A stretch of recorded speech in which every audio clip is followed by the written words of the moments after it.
তোমায় বলা হয়নি নাটকের রিভিউ। কি জিনিস বানিয়েছে ভাই! এটা নাটক নাকি আগুন? এই কথা বলছি, এর কারণ জানতে চাইলে পুরো ভিডিওটি দেখতে হবে। এই ভিডিওর শেষে টুইস্টটা শুনলে তুমি নিজেই কোমায় চলে যাবে, তাই ভিডিওটি না টেনে পুরো ভিডিওটি দেখুন। যখনই নাটকটি ওটিটিতে আসবে সঙ্গে সঙ্গে এই চ্যানেলে আপলোড করে দেওয়া হবে, তাই এই নাটকটি সবার আগে দেখতে চাইলে আমাদের চ্যানেল সাবস্ক্রাইব করে রাখুন। কেয়া পায়েল, পরিচালনা এমরাউল রাফাত। রিভিউ। বর্তমান সময়ের বাংলা নাটকে সম্পর্ক, না বলা অনুভূতি এবং আবেগঘন গল্পের যে ধারা তৈরি হয়েছে, তোমায় বলা হয়নি সেই ধারার একটি সংবেদনশীল সংযোজন। নাটকটি মূলত এমন এক ভালোবাসার গল্প যেখানে ভালোবাসা আছে কিন্তু তা প্রকাশ পায় না ঠিক সময়।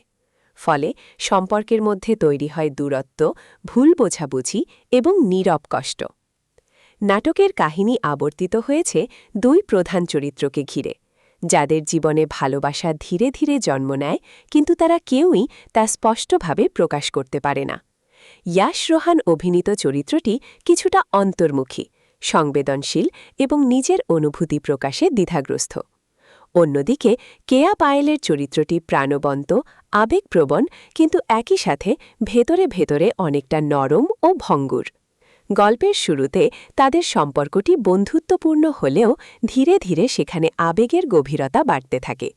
কিন্তু সমস্যাটা তৈরি হয় ঠিক তখনই যখন দুজনেই নিজেদের অনুভূতি প্রকাশ করতে ব্যর্থ হয়।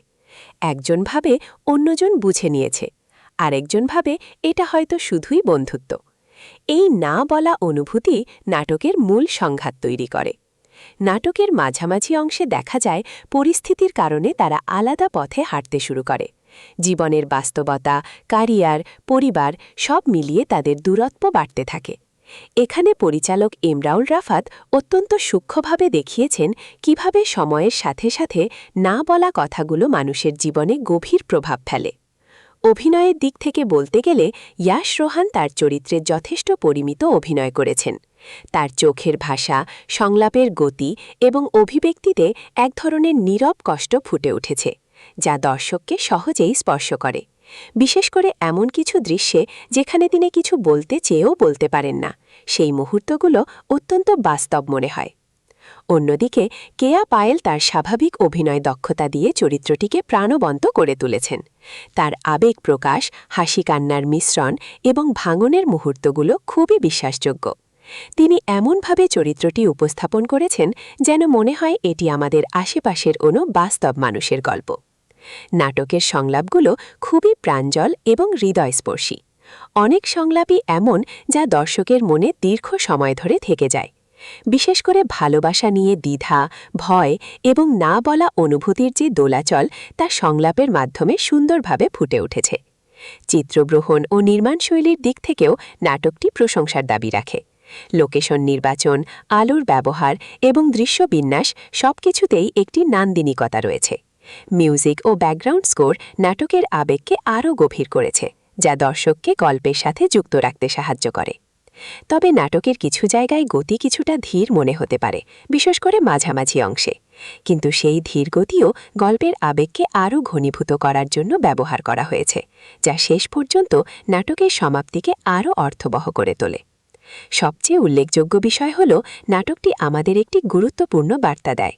সময়ে না বলা অনুভূতি অনেক সময় সম্পর্ককে দূরে সরিয়ে দেয়।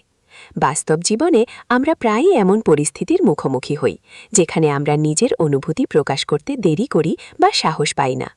এই নাটক সেই বাস্তবতাকেই অত্যন্ত সুন্দরভাবে তুলে ধরেছে।